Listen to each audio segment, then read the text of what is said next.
Hello friends, જલપાની રસોઈમાં આપનું સ્વાગત છે। બધાના ઘરે ચણા દાળનું શાક બનતું હોય છે, પણ હું આજે એક અલગ રીતથી ચણા દાળનું શાક બનાવવાની છું અને એનાથી એકદમ હોટેલ કે રેસ્ટોરન્ટ જેવો જ ટેસ્ટ આવશે। તો આ વિડીયોને સ્કીપ કર્યા વગર પૂરો જુઓ અને વિડીયો કેવો લાગ્યો એ કોમેન્ટમાં જરૂરથી જણાવજો। તો સૌથી પહેલાં મેં અહીંયા 1 વાટકી જેટલી ચણા દાળને રાત્રે પલાળી દીધી હતી। તમે જોઈ શકો છો કે એકદમ સરસ પલળી ગઈ છે। તો તમે કોઈપણ કઠોળનું શાક જો ગરમ પાણીમાં પલાળીને રાખશો તો સરસ પલળી પણ જશે અને બાફવામાં પણ વાર નહીં લાગે। હવે ચણા દાળને 2 પાણીએ ધોઈ દેવાની છે અને ધોઈને આપણે એક કુકરમાં લઈ લઈશું। તો ચણા દાળને કુકરમાં લઈ એના પછી એમાં પાણી ઉમેરી દઈશું। હવે એમાં અડધી ચમચી હળદરને એડ કરવાની અને થોડું મીઠું એડ કરી મિક્સ કરી દઈશું અને ચણાની દાળને બાફવા માટે મૂકી દઈશું। તો ચણા દાળ બફાય ત્યાં સુધીમાં આપણે એક સ્પેશિયલ મસાલો રેડી કરી દઈએ। તો એની માટે એક કઢાઈ કે નોનસ્ટિક પેનમાં આપણે 1 ચમચી ધાણા લેવાના છે। એના પછી જીરું લઈશું 1 ચમચી, 3-4 લવિંગ લીધા છે મેં અહીંયા। હવે એના પછી 4-5 મરી લેવાના છે અને સૂકું લાલ મરચું 1 નંગ લીધું છે। હવે આ બધું જ આપણે શેકી લેવાનું છે।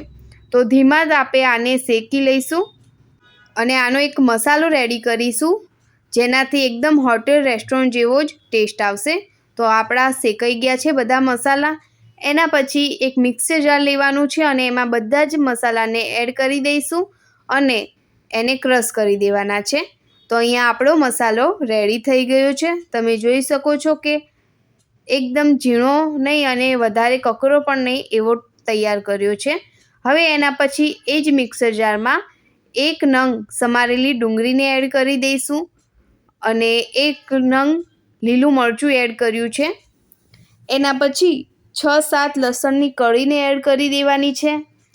1 નાનો ટુકડો આદુનો એડ કરશું અને આ બધું જ આપણે મિક્સરમાં ક્રશ કરી દેવાનું છે। તો અહીંયા બધું જ ક્રશ કરી આપણી પેસ્ટ રેડી થઈ ગઈ છે। હવે આને એક વાટકીમાં લઈ લઈશું અને એના પછી એ જ મિક્સર જારમાં 1 નંગ સમારેલું ટામેટું લઈ લેવાનું છે અને એક મોટું ટામેટું લીધેલું છે।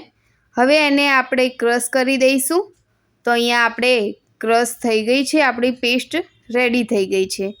હવે એના પછી ચણા દાળ પણ બાફીને રેડી થઈ ગઈ છે। તમે જોઈ શકો છો કે એકદમ સરસ એવી બફાઈ ગઈ છે અને વધારે છૂંદો નથી થયો। હવે એના પછી એનો વઘાર કરવાનો છે। એ માટે એક કઢાઈમાં 2 થી 3 ચમચા જેવું તેલ લઈ લેવાનું। એના પછી તેલ આવી જાય એટલે સૂકું લાલ મરચું એડ કરશું। એના પછી થોડી હિંગને એડ કરશું અને જે ડુંગળીની પેસ્ટ રેડી કરીને રાખી છે એને પણ આપણે એડ કરી દઈશું અને બધું જ મિક્સ કરી ડુંગળીને સાંતળવા દેવાની છે। તો 1 મિનિટ જેવું સાંતળવા દઈશું ડુંગળીને। તો આ રેસીપીને તમે જરૂરથી ટ્રાય કરજો અને ખૂબ જ ટેસ્ટી ચણા દાળનું શાક બનશે।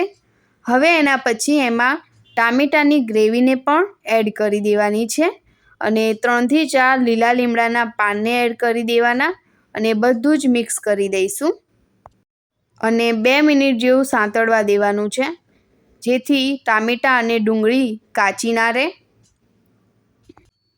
તમે ટામેટાને ઝીણા સમારીને પણ નાખી શકો છો। મેં અહીંયા ગ્રેવી કરેલી છે। એના પછી લીલા મરચાંને મેં આવી રીતે ઊભા કટ કરીને નાખ્યા છે, ઓપ્શનલ છે, તમે સ્કીપ કરી શકો છો। એના પછી હળદર એડ કરશું, લાલ મરચું પાવડર એડ કરશું અને જે મસાલો આપણે તૈયાર કર્યો છે એને પણ એડ કરી દેવાનો છે। મેં અહીંયા અડધી ચમચી એ એડ કર્યો છે। હવે બધું જ મિક્સ કરી દઈશું અને બધા જ મસાલા અને ગ્રેવીને 3 મિનિટ જેવું સાંતળવા દેવાનું છે જેથી ગ્રેવીમાં બધા જ મસાલાનો સ્વાદ આવે અને ગ્રેવી કાચી પણ ના રહે। એટલે 2 મિનિટ જેવું સાંતળવા દેવાનું છે। તો આવી રીતે ઉપર તેલ આવી જાય એટલે એકદમ ગ્રેવી આપણી થઈ ગઈ છે। તમે જોઈ શકો છો કે તેલ આવી ગયું છે ઉપર। હવે એના પછી એમાં ચણા દાળને એડ કરી દેવાની છે। એના પછી એમાં સ્વાદ મુજબ મીઠું ઉમેરશું. તો અહીંયા મેં ચણા દાળમાં પણ ઉમેર્યું હતું એટલે એ પ્રમાણે મેં અહીંયા ઉમેરેલું છે.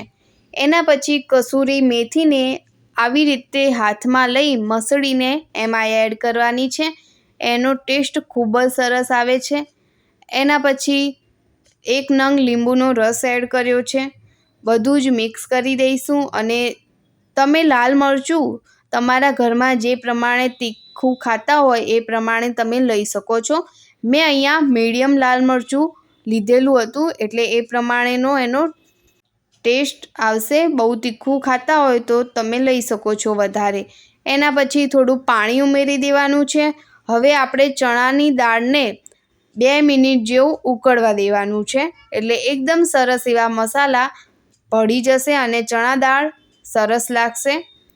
તો તમે જોઈ શકો છો ચણા દાળનું શાક તૈયાર થઈ ગયું છે.